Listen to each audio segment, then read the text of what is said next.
Assalomu alaykum obunachilar, uzumchilar, vatandoshlar. Mana bugun sanam 25-oktyabr sanasiga yetib keldik.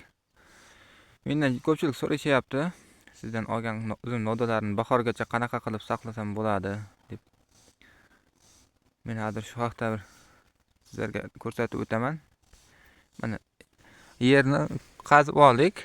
Taxminan chuqurligi 20 sm atrofida, 20-25 sm. Endi buni kengligini uzum qalamchalari qancha miqdoriga qarab qaziladi.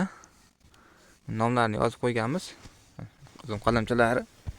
Mana shuni shu ko'rinishda yotqizdirib taxlab chiqamiz.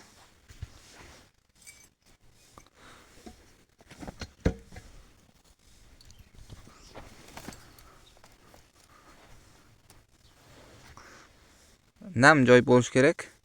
Bu chuqurimizning enini, shu uzumning nodalarining uzunligiga qarab mo'ljallab qazib olinadi.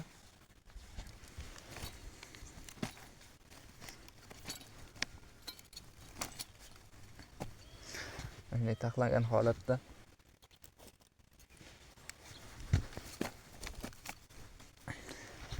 joylashtiramiz.